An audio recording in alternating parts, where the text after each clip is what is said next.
Right, so we're recording. Okay, guys. Good morning. Good morning. Good morning. I want to start sharing my board.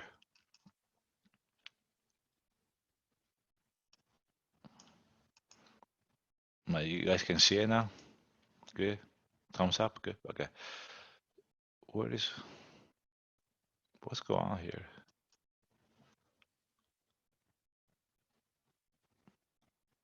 Where's my little box?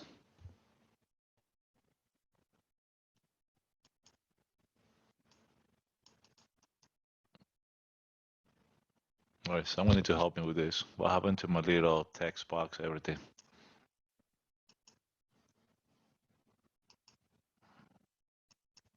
What are you talking about? The chat box? Yeah. It should be at the bottom after you open it. No, Like, it's nothing. there's nothing there. Mm-mm. Um,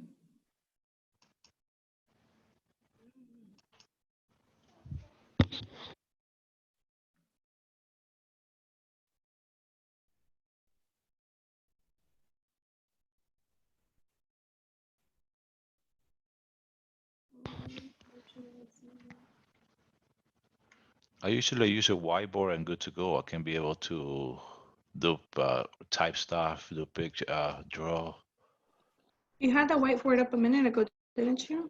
Yeah, but I don't. I And you cannot. can't type up on it. How can I click where it said text, things like that? You see what I mean? Yeah, I see.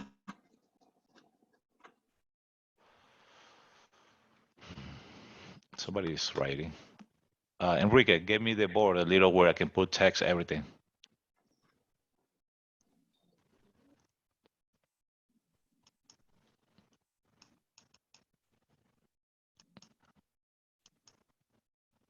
What was that? Help me out to get the board back running because it's not doesn't let me text, doesn't let me erase.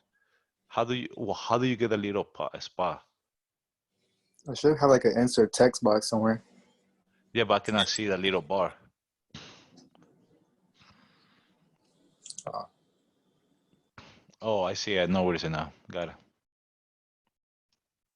I'm sorry, I got like two monitors and it's back to back, back to back. Okay, so let me erase everything.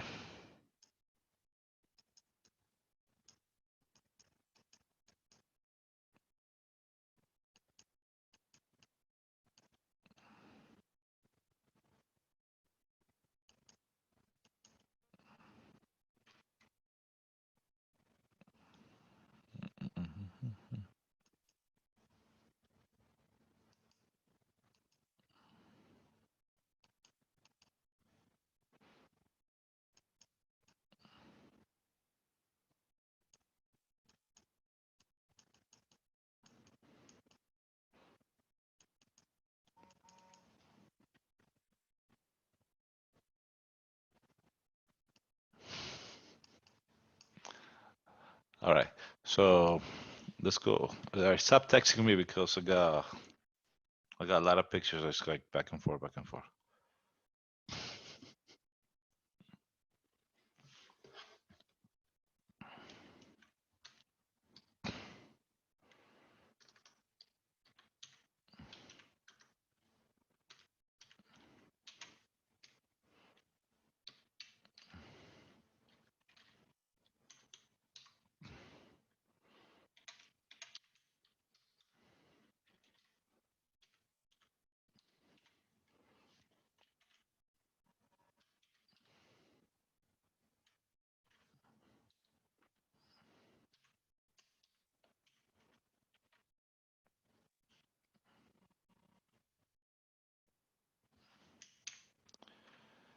All right, guys, that's AVG. Interpreter real quick.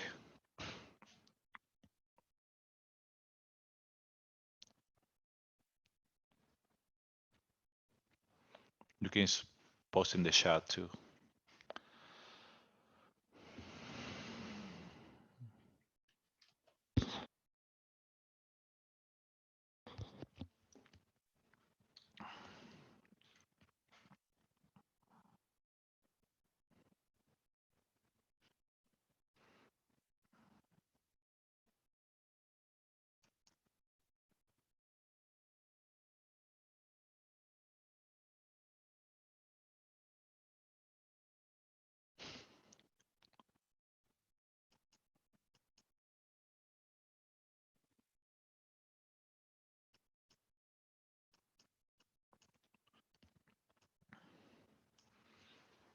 Are you guys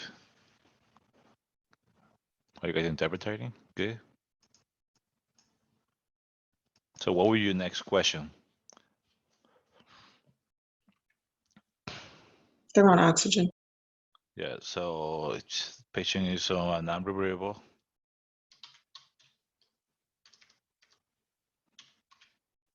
So how much oxygen is non-reversible? 100%. Yeah, it's like 75 to 100%. I always recommend 100%, but it's not 100. But It's like 80, I think. 82. yeah, it's like 75 to 90, something like that, 75 to 100. So 100%. All right, give me a pH ratio from this.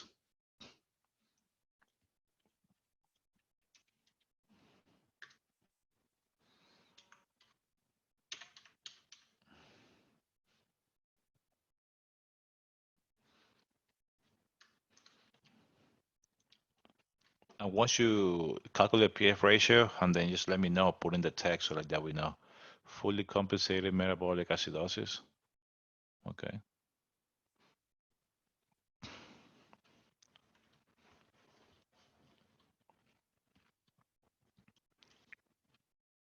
And if you guys got the answer right in the chat, that's the only way we can track who's doing it.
What is the SATs? SATs 97.9, Andrea.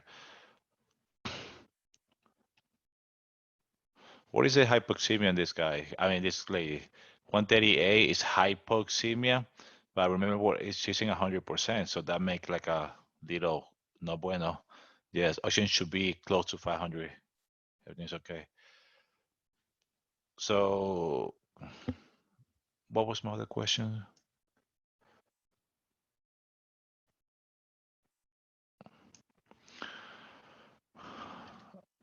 All right, so what's the pH ratio?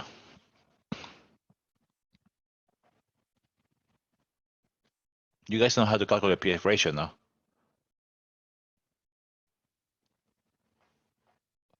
pH ratio is Jody, is always because it's 100%, you want to put in decimal. So you just move to decimal will be divided by 1.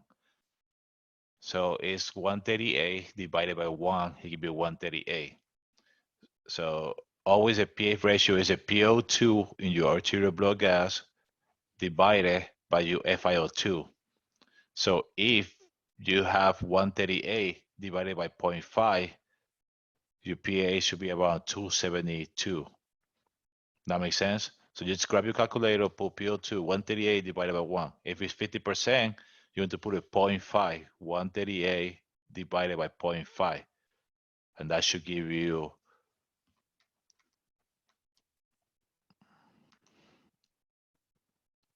Dio, I had a question.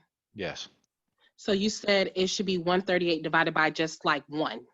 Yes, because that you see the oxygen is 100%, but Okay. you have to change from 100% into a decimal.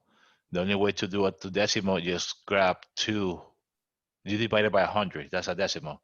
So if you got 50%, if you have 50%, you want to change it to a decimal, you have to divide it by 100. That give you 0.5. That makes sense? Yeah. So that would be the decimal part. And then you grab your PO2 divided by that decimal. That's how you calculate your pH ratio. at this point, PF ratio is super important right now because we can tell the patient go ARDS or no. Remember the criteria to become an ARDS?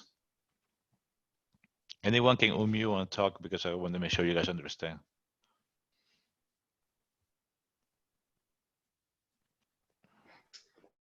Like So if they're becoming septic, their heart rate is high, but their blood pressure is low. oh no, okay, just those are the reason why you become an ARDS. Oh, So just remember the qualification for ARDS has to be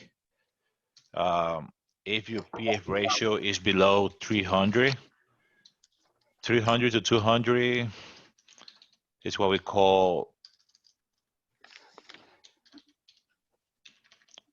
acute lung injury. If you become, oh, actually not anymore, but they call it acute/mild ARDS. That means somehow your lungs not working properly in the alveolar sacs. 100 to 200, that we became moderate. And then you have below 100, it became severe. So at this point, we always look at the PF ratio, but most of the time it's just like respiratory failure. So we can give an oxygen, we can intubate, high flow, BiPAP, any of those, and we can bring that PF ratio back up without no problem. But right now, because we have this COVID-19, we really need to pay attention on the PF ratio. That's the only way that can help us out to see where we're going, how we're doing it. Okay. Are we clear how to look at the PF ratio? Yeah. Everyone is clear. Yeah, I just say yes, no, because I cannot hear everybody. Okay, good. Yes. All right, good. So in this case, her PF ratio is 138. PF ratio is 138. That's why I put 100 because it's more easy than think about 38, things like that. 138. Everyone agree? Good to go? All right. So then how you think she present? Remember, write down because I want you to do a soap in the end. How you think she's presenting in the ER when you see this? Who is compensating who in this point? Is the CO2 or the bicarb compensating? Who is compensating, the lungs or the kidneys? The lungs are compensating who? The bicarb? Everyone agree? Yeah. All right. How you think, what do you think is her vital signs at this point? She is tachycardia, tachypnea, bradycardic, she blood pressure is high, blood pressure is low. How you think she present?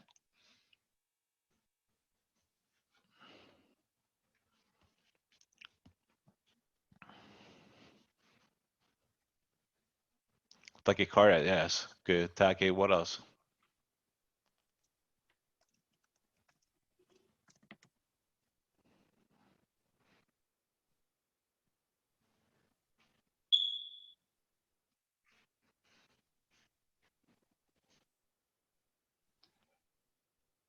Okay, so she's one of the persons that pretty much, how you can be able to blow 24 CO2? What would be? You'll be super tachypnea. That makes sense? You will start blowing that CO2 to try to compensate that bicarb. That makes sense? So this is a person you can see struggling. When you guys look at numbers, don't just look at numbers because you think, oh, these numbers can be, oh, everything is good. But you think about 7.38, she's fully compensated. We agree on that one, so that's good. CO2, she's blowing that CO2. Wow, she's working hard, try to compensate herself. But what happened when she's working so hard? What will happen eventually? Everyone unmute themselves. She's gonna blow off too much, right? She want Get to blow tired. too much. You will get tired. Okay. Why you think she's going to start getting tired?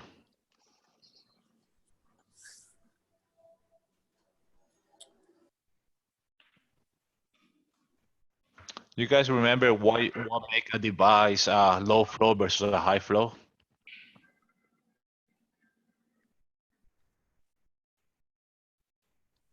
You guys remember? She's trying to meet the demand. Yes, a demand of what? Be specific. Flow. Okay, yes, because your flow is low, so you have to meet the demand the patient to take to meet the flow. So that being said, if we don't help her right here at this point to make that demand of the flow that she needs because she's struggling, most likely associated muscles, heart rate over 120, she's a COPD history, her lungs look real bad. So all these points, what we should do next? What will we do to help her out? Put on a high flow. I'm sorry. Oh, well, Okay, so now this lady right here, because she got respiratory issues, she became a viral alert. So remember what I told you, a viral alert is like you're not supposed to use BiPAP, CPAP, high flow. Okay, they requesting to use 100% not real. You listen her lungs, she sound coarse, some wheezes. What are you supposed to do?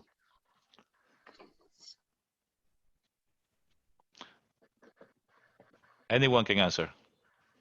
X-rays. Good job, Jody. I'll show you the X-ray soon. intubate this patient. You see? Breathing treatment. Okay.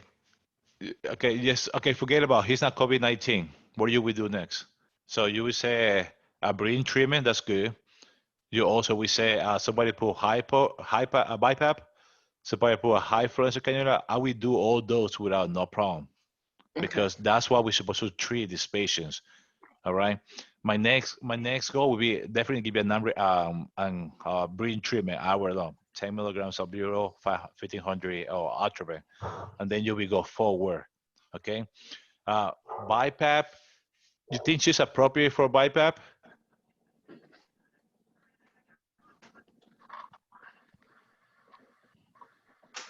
What do you guys think?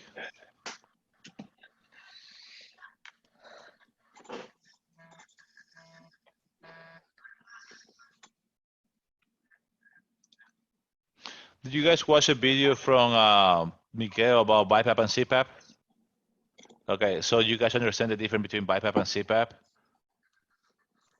So would you try her on CPAP first because it's more of a flow issue? No, Oh no. no, it's not. Never mind. I retract that statement. The CO2 is kind of funky. Okay, so that's what I tell you. Don't look just at numbers. I'll really try to make it a picture for you guys. She's tachycardia, tachypnea, struggling to breathe, associated muscle, tripoding. So in this point, if nothing will happen, I will go ahead and put in BiPAP. CPAP is more for oxygenation, but a BiPAP will compensate the work of breathing. That makes sense? Because remember, BiPAP has two levels, high pressure IPAP compared to EPAP when you get out. So you will want to put in BiPAP this patient. All right. At this point, we try not to do that because of this viral alert. So this is her next blood gas. They decide to go to a high flow nasal cannula. You see it? So you think her ABG got better or worse?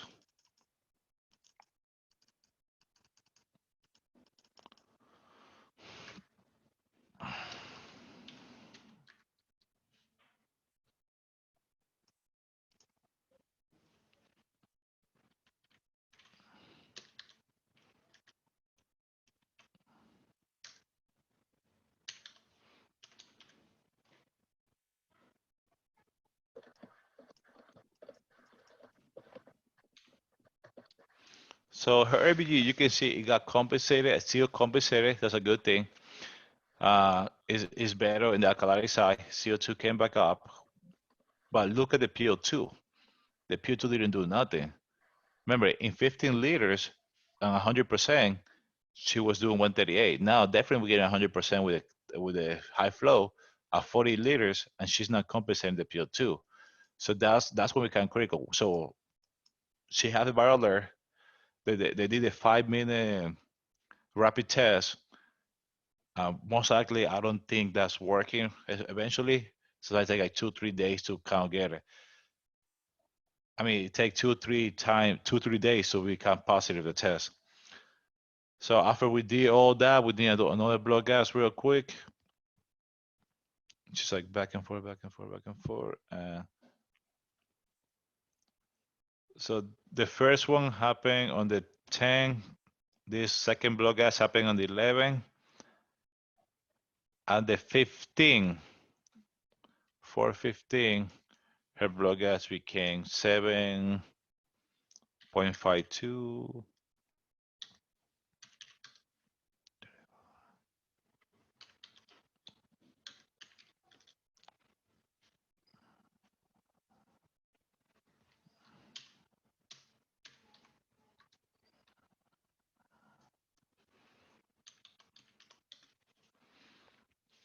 Sixty and 30. Oh, 60.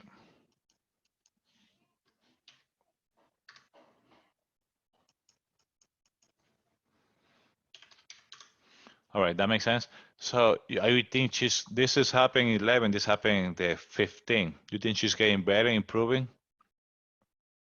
No? Why not?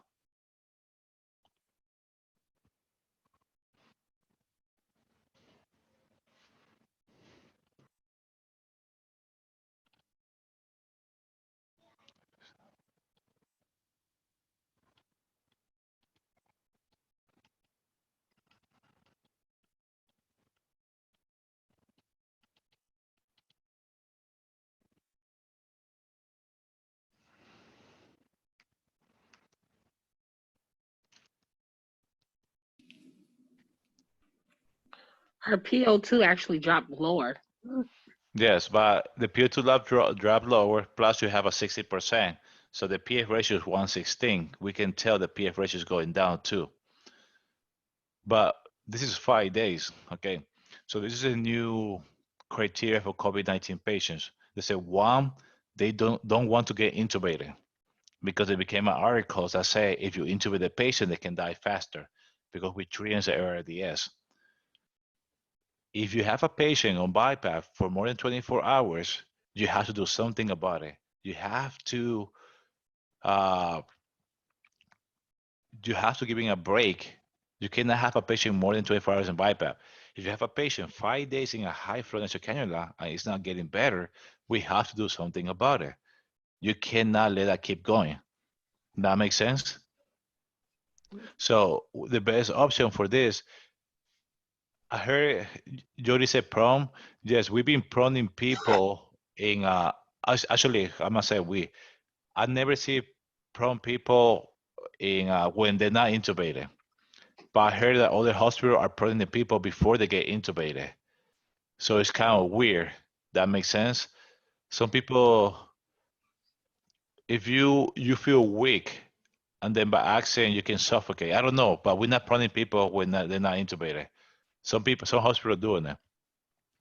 So from the high flow on BiPAP, at this point she's struggling. You can see she's working hard to keep a demand. She cannot make it. But we decide to intubate. This is 5 days later. And this is when we just got the result. She was positive. Actually, no, they said she was not positive. So she's not positive. But look at I want to show you the CT scan. The CT scan first, so you guys can think where you guys.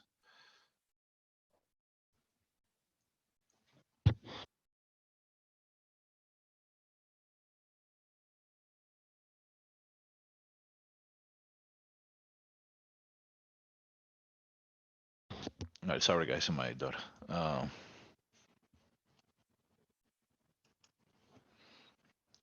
right. Let me.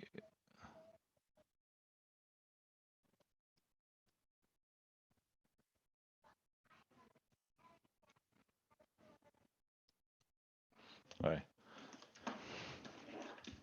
You guys can see the video. You guys can see it clear. It's too much light. Let me close this up.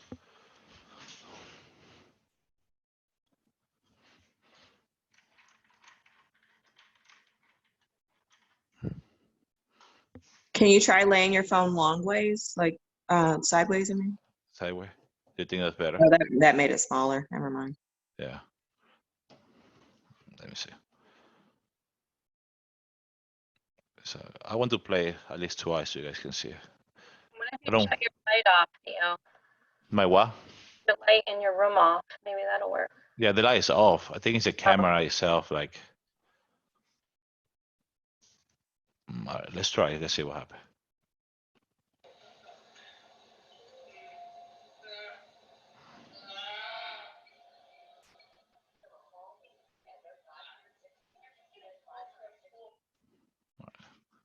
Let me see.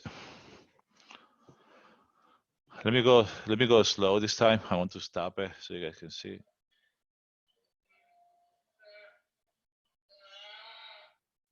Okay. Look at this. You guys can be able to tell that little hassles in the size, everything. Doesn't look that bad. If you look at that, it's like, oh, okay. I don't think it's bad. Yeah, I mean. Now, we're not doing contrast on these people. The reason why, what happened when you became ARDS? What else happened? I think I talked to Kiona about it. Uh, you become septic because possible pneumonia. You become ARDS, compromise the whole body. And most of the people start, what's the first organ that suffer outside? What is, like, besides your lungs, when you come ARDS, what is the first organs that suffer? Any idea? It's going to be your kidneys. You know what I mean? So what happens when you put contrast on a patient and they have kidneys issue?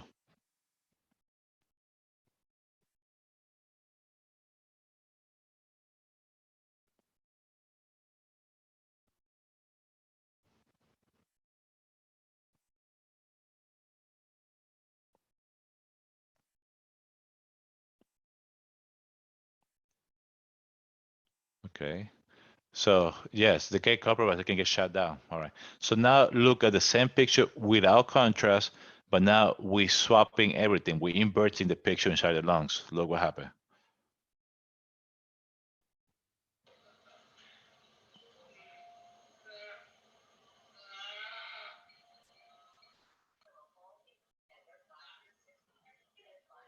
All right. So sorry, the wrong one. Sorry, wrong back. This one.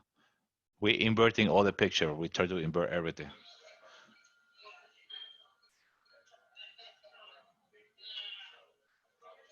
Look, this is about the same spot. This is about the same spot. Where was the other one? Look, all those little dots. You see all those white dots?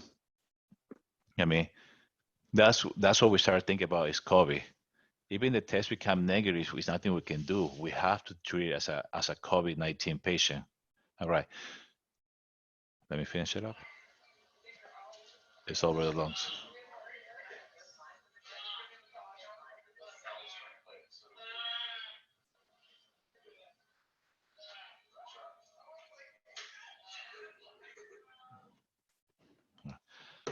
So you guys tell me a couple little things, okay? So what we discussed in the past about what's the treatment for COVID-19 patients?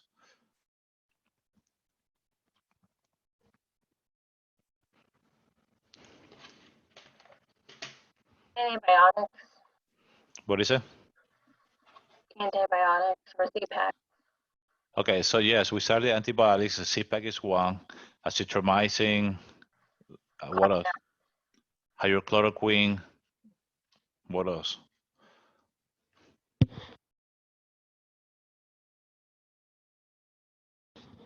The zinc. Yeah, the zinc is really important at this point. Okay, because if we don't have zinc in our body, that's pretty much what's destroying the body. Hydrochloroquine just help us with our hemoglobin. This is another issue we have. You guys sent me a report about people say that hydrochloroquine is not doing nothing to the people. It's just killing people back and forth. It's not showing no results. All right. I don't agree with that. I don't agree with. Yes, Michael. We're using hydrochloroquine. We're using 400 milligrams twice a day for the first day, and the other 4 days is 200 milligrams BID for 4 more days. Vitamin C, we wouldn't use it. We put it in the albumin, but zinc, definitely we using zinc. All right. So I'll just show you the picture so you guys can see.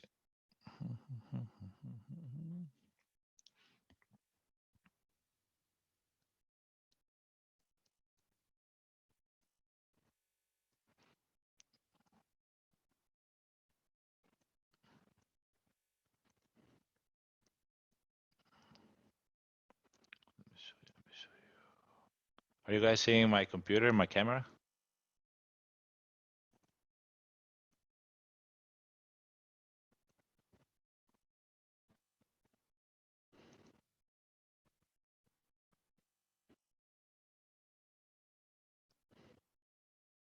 So we're using the hydrochloroquine. You can see we're using hydrochloroquine, 400 milligrams first BID. That's the first day, and then we use it 4 more days, 200 BID. And then we're using the zinc, 220 milligrams of zinc. Okay, so that report, I guess somebody posted yesterday. I can't remember who was it. People say people are dying or not dying. It's true, but God forbid someone you guys get sick. There is no more option right now. Even the problem with medication, I don't think they're giving the medication early, but it doesn't mean anything. Doesn't mean I'm right. Put it this way: once a patient got into the hospital, remember that's the first day her blood gas look real bad. You have to wait to become positive, so they'll be able to start treating you with that medication, the cocktail. It can take between 2 to 5 days to get a real answer. Okay, and those 5 days she got intubated, and then they don't got the result yet, so they go ahead and start doing the medication. All right, 5 days later she's still intubated, and the medication is not doing nothing to her. So what are we going to do next? So if we didn't give her medication, she couldn't die faster. If we don't give him now, we gave her the medication, and she's still intubated, not doing better. What we can do next?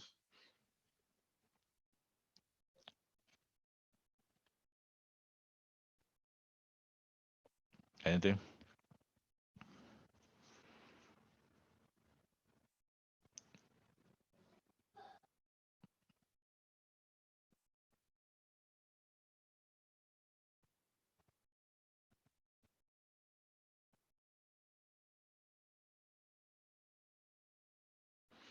Yes, definitely we can do that. Okay, so if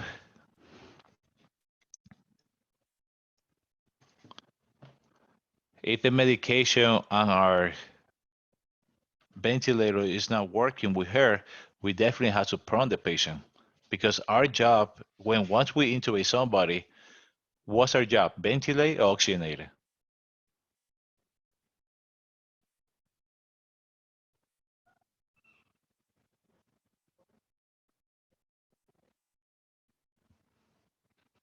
What's our job when we intubate?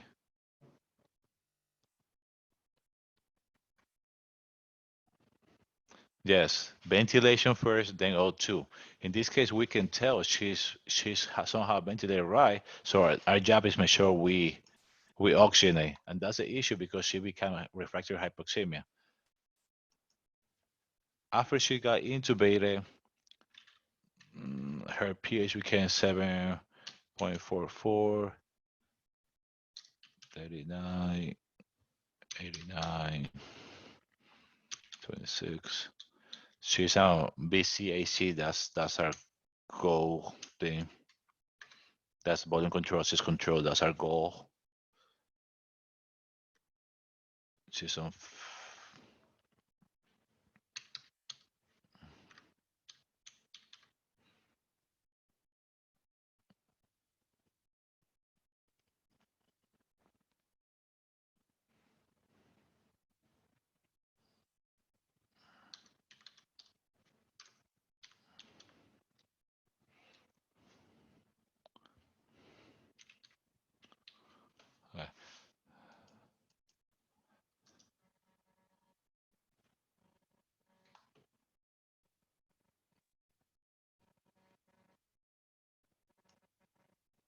Hold on 1 second, guys. Harale. Talk. So you guys see the pH ratio is 97.9, 97.6.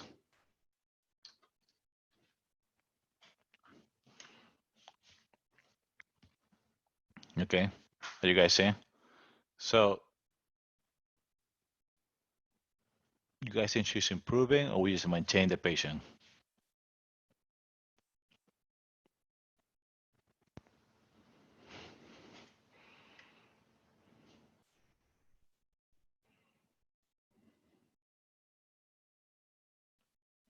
What do you guys think?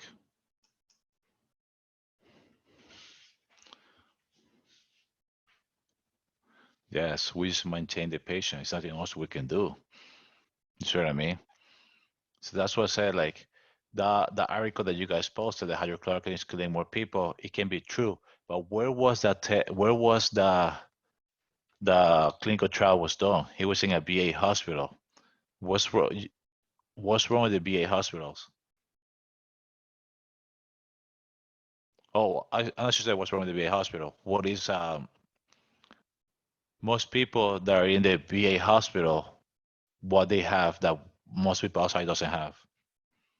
Comorbidities. Did you guys ever walk into a VA hospital? Everyone is sick. Like I would say, like 80% of those people are sick. They got diabetes, they got hypertension, they got high cholesterol, they got a lot of people got PTSD. Some people lose legs, things like that. So those people have high comorbidities. So that trial in there, it doesn't work. I don't agree with that trial because it doesn't prove anything for us. It has to be. Ray, put the volume high. Nothing you can do. So you see, that's why the trials aren't working. So at this point, what we should do with the patient, we should just let it die. What we should do next? We already tried the hydrochloroquine. We already tried the zinc. We already tried the CPAC. What we should do next?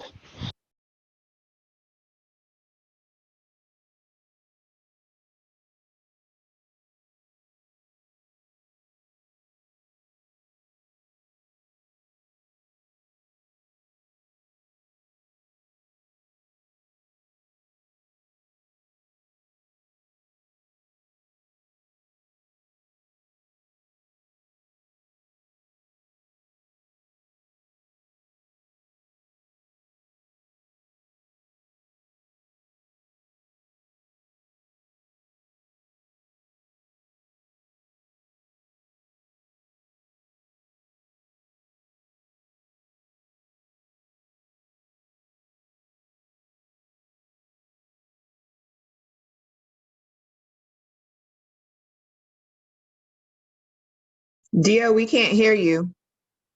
Oh, I'm sorry, my bad. I said like ECMO would be nice, but we don't have ECMO at our hospital. We have to transfer a patient, so that would be is no right now. We cannot transfer nobody. Give antibodies. Do we have people with antibodies, Jody, that people to get it? We don't know. A lot of people saying God has not been tested for antibodies yet. You know what I mean?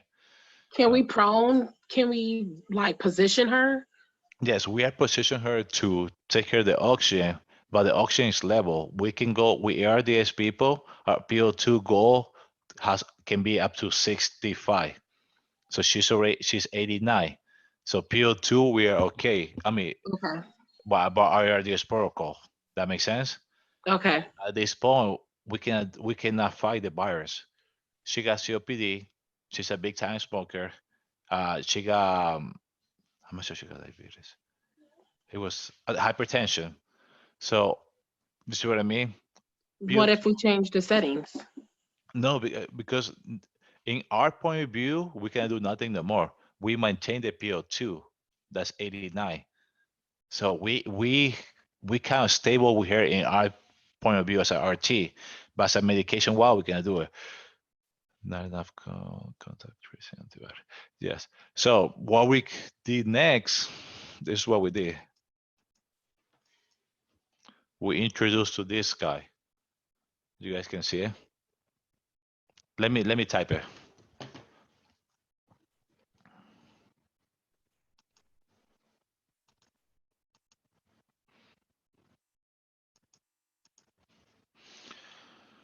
We give it. You guys know what's Flomax?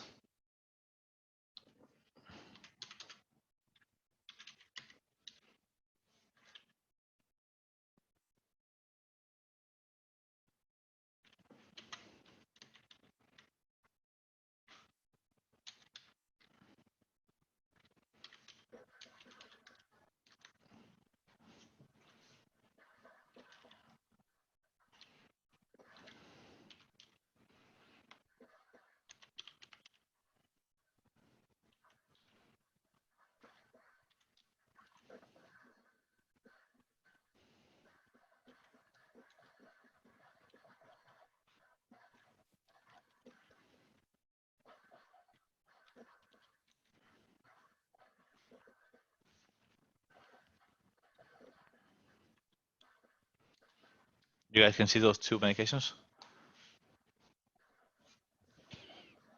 All right. Let me see. Alpha 1 blocker. Remember you was talking about that, Stanley, early? I mean, one of your posts?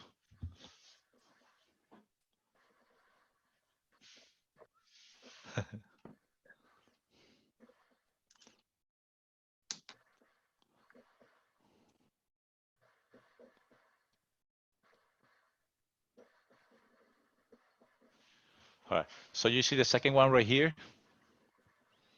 So that right there help this guy. I mean, this lady. That makes sense? But you see, our job our job in Lakeland is not just become one person. My main job is control this right here.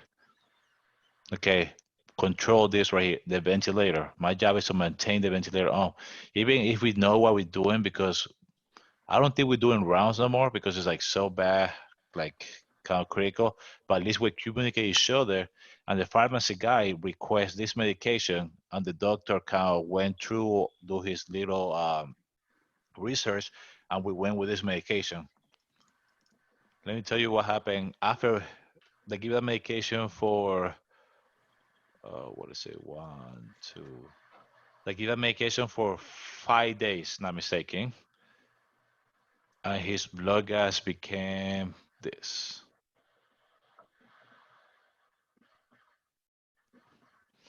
So that happened at 13, 31.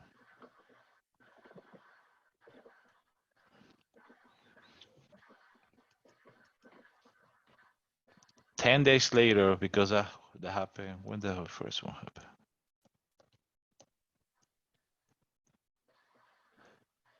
Oh, actually, he was intubated the first,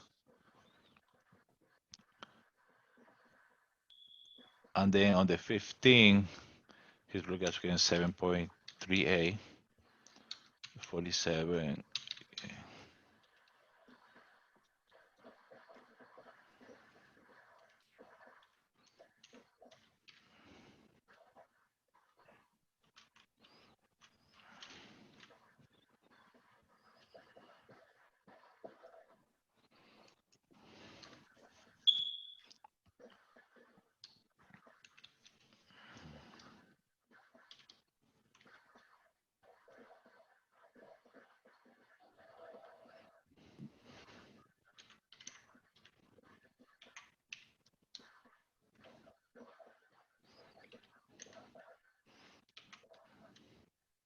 All right.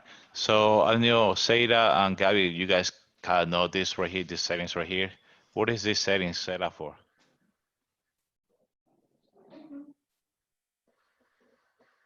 Are you asking us or the class? What did you Asking say? you I'm guys. sorry. I like look at these settings for this ventilator. Spontaneous CPAP 40%, people 6 per support 8. What is the settings for? Like for weaning, is that what you're talking about? Yes. So this guy, after 5 days, we give you the second medication. This guy is ready to wing off, and after this blood gas, he got extubated. You guys understand? So because we know the cocktail is working, it doesn't mean we have to give up at that point. There's always going to be more research to make. And thanks to God, we got this medication that is working in Italy. We're giving that medication. 5 days later, about, he got extubated with that blood gas.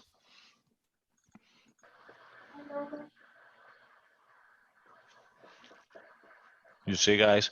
So it's not, don't always think about one research is right. Look always at the big picture. We don't give up. We work as a team.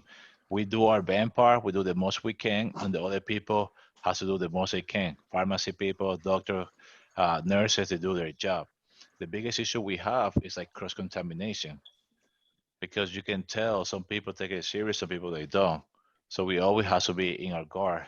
But in this case, this guy, the hydrochloroquine didn't work. Fine. No, but we give a second medication that it work. Now, every patient is the same? No, because we still have a lot of deaths in this country. You know what I mean? Thanks to God, we don't have too many cases yet in Lakeland, we be able to manage to take care of these patients. Now, if we was in New York City and we trying to get all this medication on board, plus this, plus that, plus that, plus that, there's no way we can manage. We can manage these bands because we have pretty much, I think, 8 bands per person right now. But we have 12 to 20 bands, we'll not be able to manage the band. That makes sense?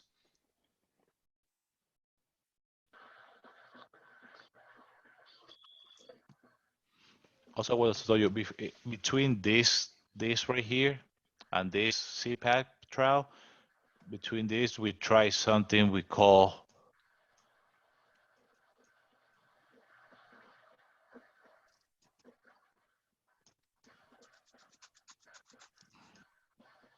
you guys ever heard this?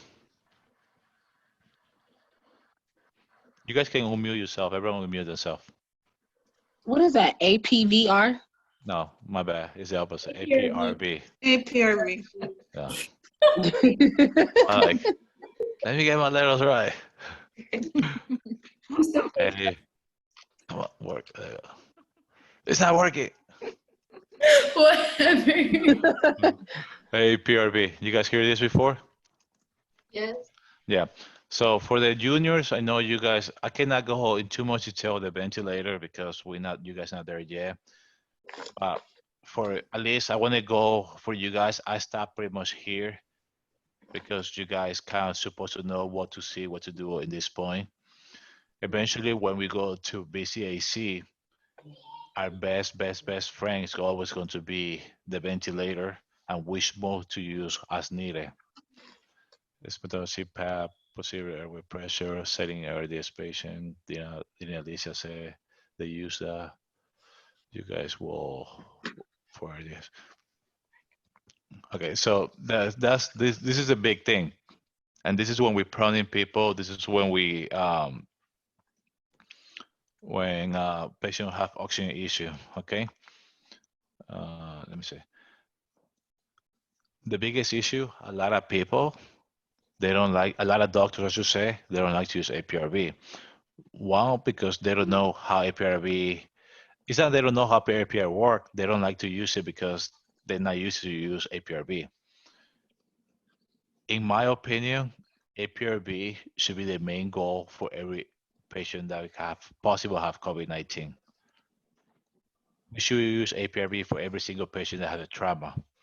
Okay.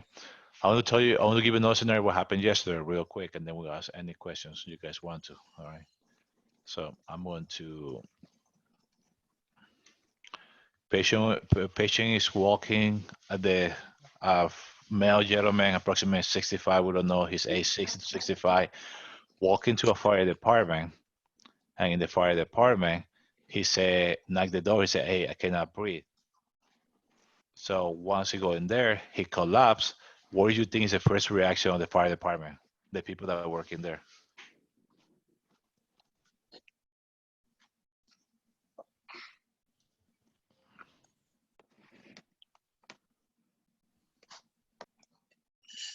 CPR, go ahead. Yeah. Most of the fire department people, they're allowed to intubate too because they got paramedic, EMS, so they're allowed to do all those things too. Yeah. So definitely they start CPR right away and they intubate this guy. That being said, everyone that has a respiratory issue, we should treat it as a COVID-19. But paramedics doesn't think that way. I mean, EMS, paramedics, if in the ambulance, they don't intubate. The fire department, they didn't think about that part and they just went and intubate this guy.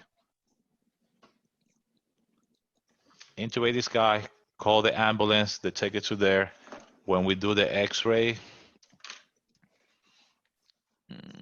let me see.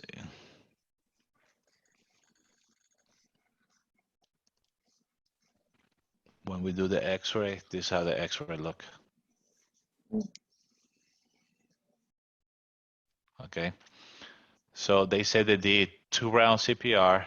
They shocked him twice and he came alive. He got a pulse.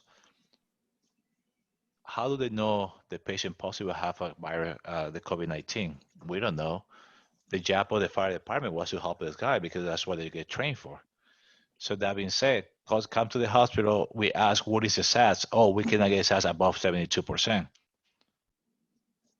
I'm like, okay. So I placed him in the ventilator. I was inside the room already. I placed him in the ventilator.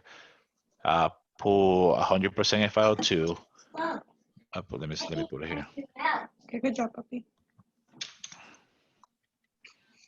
I put a BCAC. I put a. Every time somebody call for me, I always hyperventilate him. That's just me because I like to keep throw the CO2 because it was down, so the rate was. The rate put 20. Tidal volume. He looked about 500 for me. He looked almost my size. I'm 550 tidal volume. Tidal volume 500. 100% FiO2.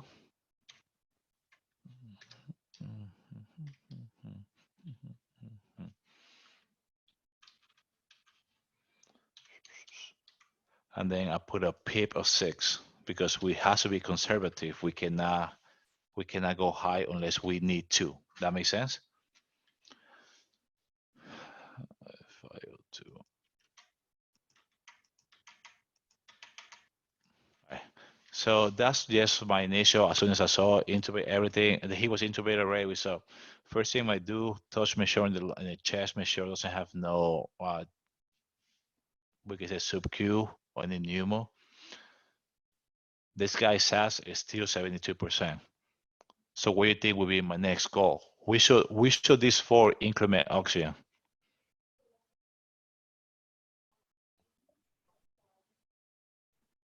Anyone can answer. PIP, yeah, PIP increment the oxygen.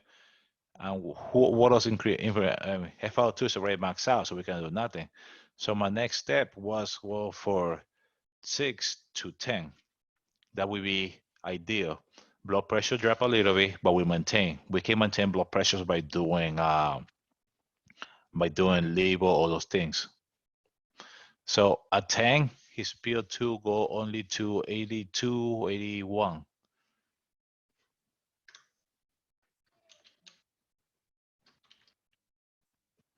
His PO2 is 82. So what should I do next?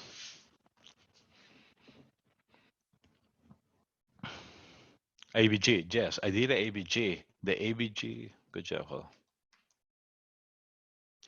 Before I did the ABG, doctor looked at me and said, hey, this guy.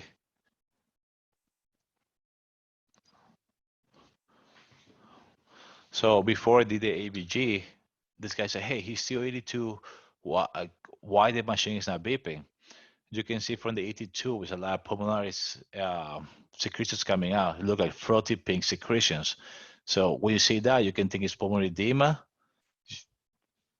That's our main thing. Pulmonary edema, when you see pink frothy secretions coming out from the tube. So at that point, we assuming he's a viral alert no matter what because he's intubated. So I tried not to bag this guy because that's our protocol right now. So we're still living on the van. And it's nothing I can do. I feel bad. So I start bagging this guy. I put a HEPA filter between the back and the ET tube. I start bagging this guy.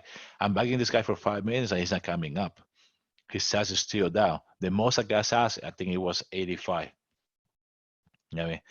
So how I can increase my SATs in how can I increase the SATs in AmbuBac? I mean, how can I increase my PIP in AmbuBac?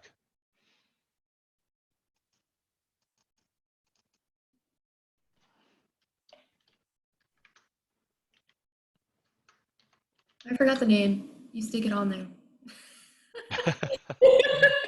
Like resistance. The P valve. There you go, Melissa. Yes, increase PIP. You put a P valve.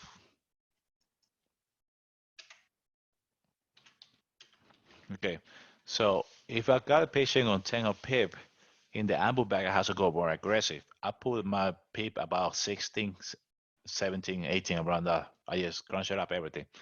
His SAS it's not coming up.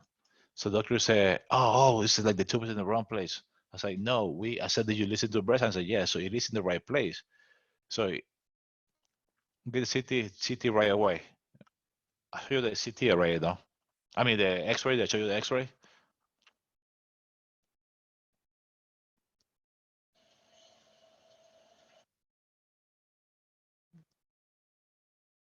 think I showed you the X-ray. You showed one X-ray.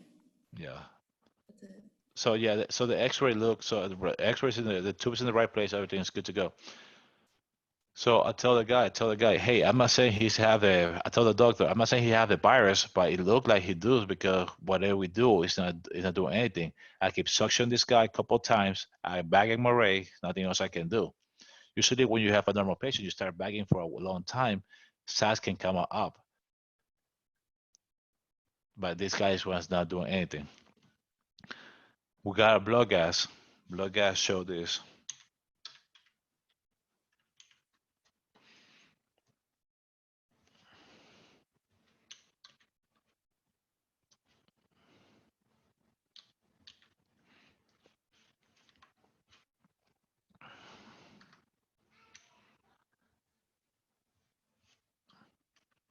Ten point two four.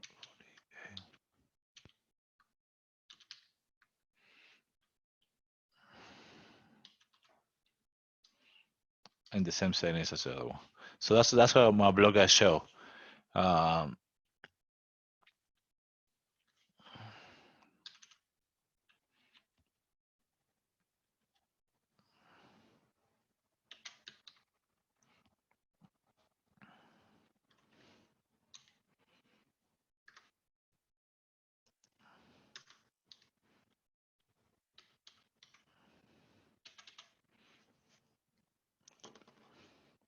all right. So that's my blood gas show. What do you think? Is it right blood gas, bad blood gas? What do you guys think?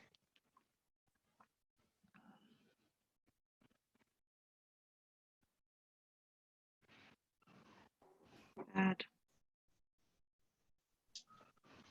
Is it a truly arterial blood gas, or can be mixed, or can be venous? Could be venous, right? Why you say it can be venous? The HHB. Yes. All right. So remember this right here, HHB. Remember, this is just like the third part to detect if it's venous or not. Okay. So my first part is like the PO254. That's your first alert. So this telling you something's wrong. Something's wrong. Okay, with this guy. That's the first alert. Okay. Second alert, you look at your SpO2. It's like, okay, my SpO2 is matching with my pulse ox. Is matching with my pulse ox? Yes or no? It is matching with my pulse ox because you can go like 325 up, 325 down. So at this point, it is matching with my SpO2. I mean, so that's telling me I cannot oxygenate this guy. That's the reason my SpO2 in the blood gas is matching with my SpO2 in the pulse ox. And the HFB, remember, he was cardiac arrest. So most likely he got a lot of his heart stopped after they bring it back. So most likely arterial and venous blood, they got mismatched. They started mixing. That's why the HFB was high at that point. And he's not oxygenating well. That's the reason my HFB is high. So at this point, because I know this is an issue and this is matching, I can almost guarantee you 90% it is a truly arterial because my patient conditions. That makes sense? So what I tell the doctor is nothing else I can do. I can continue bagging, but it's not doing anything. There's nothing else I can do with this guy. So he said, what, so I show him the blood gas. It's like, okay. I said, possible he have the virus too, but we can oxygenate. We ended up going to CT scan. And this is what this guy show. You guys can see the camera. I'm sorry. I will upload these pictures better. And then I put this to my team only. Sorry, the rest. I'm kidding.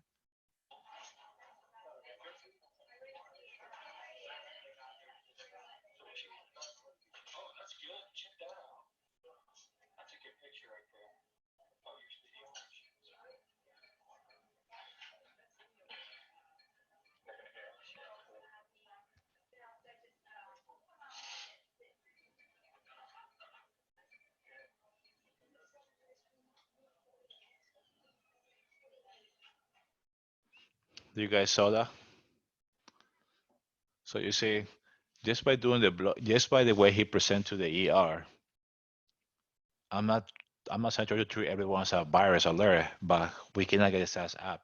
Maybe you look bad. And now we do an X-ray. It look in the X-ray just look funky. In the X-ray just look a real bad, just pulmonary edema.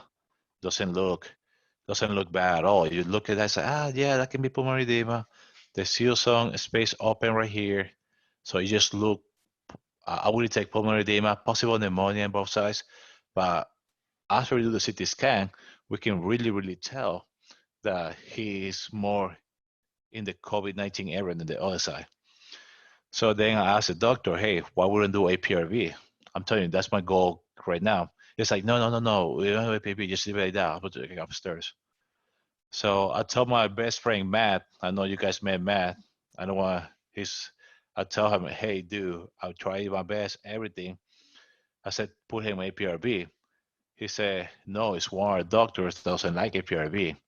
I said, dude, he has been 85, 82 the whole time and 10 of PEEP. I'm 100% oxygen.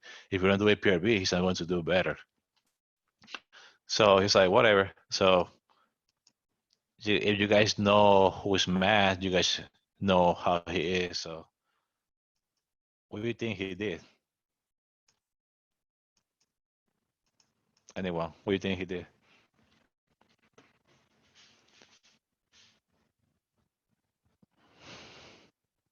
You mean, did he listen to you or did he listen to the doctor? Yeah, and not listen to me because he's a great RT. I just recommend it. It's not about just listen to me, but he's a great RT. So what do you think he did? He backed you up. PRV. APRV. Tito's always right. Yeah. So he just said, okay. He went and put an APRV. As soon as he put an APRV, 2 minutes later, his size became 92. And he was in the ER about 2 hours and 85%. You know what I mean? And that's because the doctor in the ER doesn't know. I mean, doesn't know, but he doesn't. He said he doesn't believe too much in APRV. So T high, T low, 0.7, P high, 36, P low. It was 0. You guys will understand these numbers later. I just try to give you settings for the seniors that they're supposed to know more, but I don't believe it, but whatever. What'd you say? Nothing. So Can't say nothing because it's recorded. yes. All right, 7.36, CO2 36, 443 of PO2, background 19. And that's in APR. He's still in 100% oxygen. You see. So that's what I try to tell you. If you see these patients like this, once you start learning more, especially like people who want to graduate soon, you don't treat everyone the same. COVID-19 or not COVID-19, look at your numbers and see what else you can do. At one point, I put a guy of people 16, and the SAS was going no more than 85%. But I cannot continue keeping a people 16 because I'm outside my protocol. That's a standard band. And the doctor doesn't approve the RDS protocol, so I cannot do it. But once we went to the unit, I tell Matt, he said, hey, before doctor come in, we have 2 things. The first blood gas, we can show him the first blood gas, and he said, like, no matter what we did, it didn't work. Now we have an APRB. We do another blood gas, and this blood gas, hold on, the first blood gas was done at 10 in the morning. This was done at 10 in the morning. 10:06 to be specific. And this blood gas right here was done at 15:01.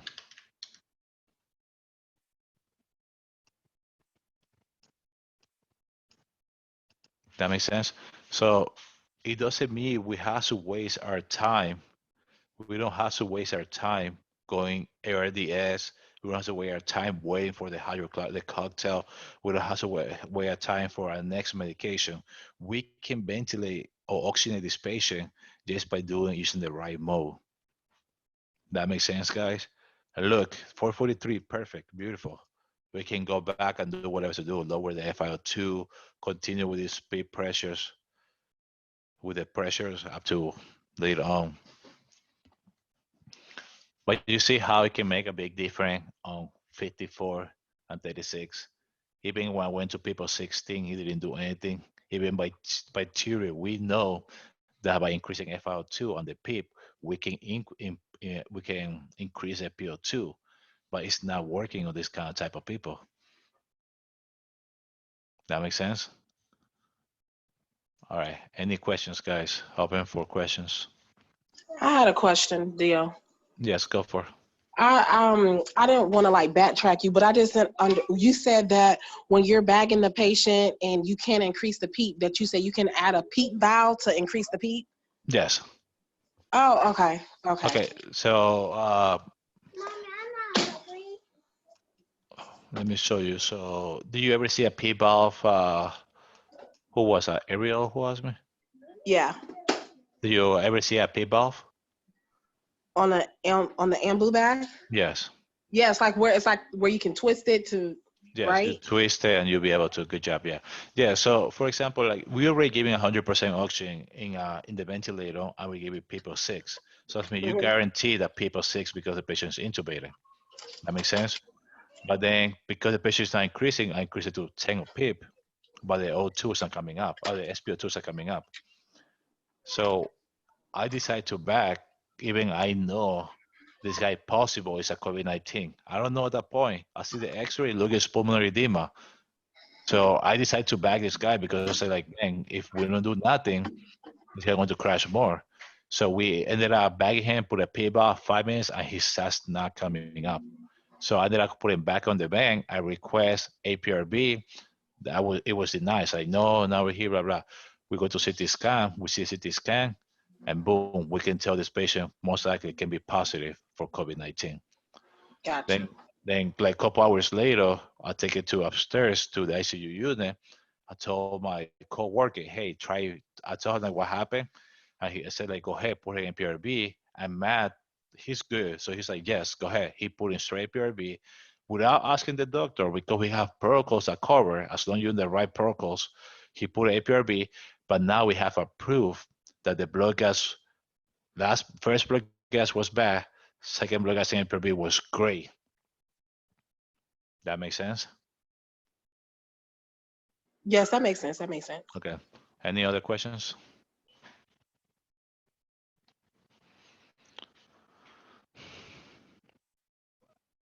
Anything else? Anyone? Let me see. Are you guys who? Hold on. Let me see I didn't see the chat. My bad. All right. So business. Can you see? His HB has high from down long time. APRB 100 good.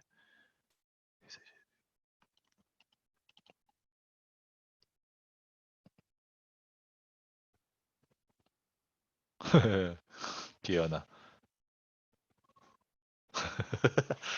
All right. So you see, like yesterday was so busy in the ER that we have like same time like 3 calls at the same thing, and we have a new guy that we will try to orientate in the ER.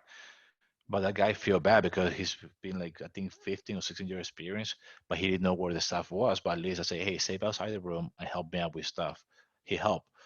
Right now, like we are low census, but at the same time we have to, and we have enough people to help us each other.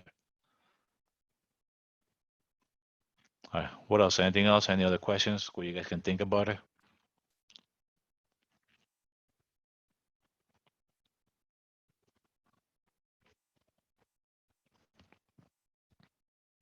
How many COVID do we have? Last Sunday we have 39 patients from a home care facility, and 12 of them are positive, and we're still waiting more results for the rest of the 39. In the ICU we have 3 positive, but I'm not sure about the other floors because we start with one floor. Now we have 5 floors for COVID-19. So, and they say most of those COVID-19 floors are packed. So I don't know exactly how many we have positive. We're not allowed to go into those chart. I can go to the ICU and the ER only, but not those in the floor because they didn't give me the floor.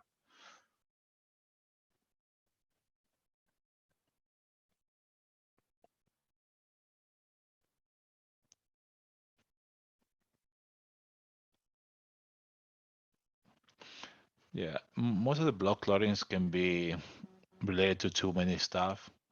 So that I'm not exactly see something blood related. Be honest, I didn't think I'd look it up. Now that you mention, we start paying attention to Jody. Yes, I didn't do personal, but my other team members, they work, my peers, they determine the extubate COVID-19. So usually when we extubate somebody, we don't turn off the ventilator up to we extubate the patient. With these patients, it's also the opposite. We turn off the ventilator first, so it doesn't make no noise, no air in and out, and then we extubate it. I know Matt did one, Roger did another one. Both of them, they took a little while to die right away.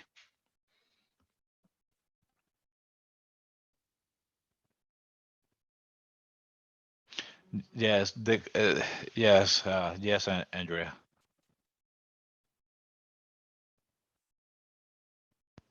Pulmonary embolism. I'm not sure pulmonary embolism has to do anything related with COVID, but hold on.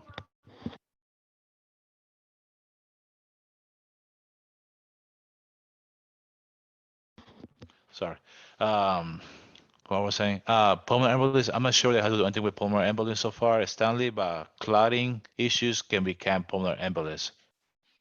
I remember once we intubate, we just giving not. I just mentioned little cocktail. We give it vasopressors. We give it heparin.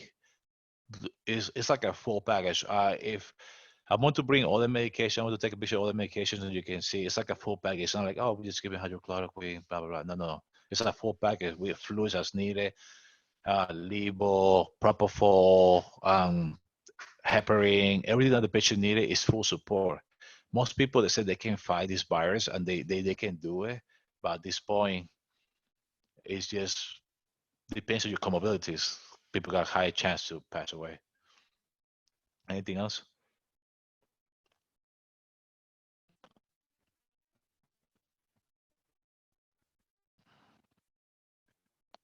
Yes, we are. Yes, we can use like I said, I will go to bring all the medications, but yes, we're using everything phosphorus inhibitors, ACE, I think we use inhibitors. What else? I don't see more. Yeah, like I said, it's a full package, not just one little thing. Like I said, like that first case that I showed you, the first guy, the cocktail didn't work, but the rest worked.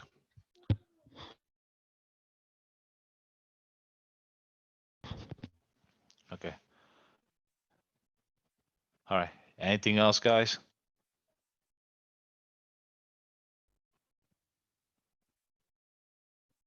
You guys are good. Let me stop recording now.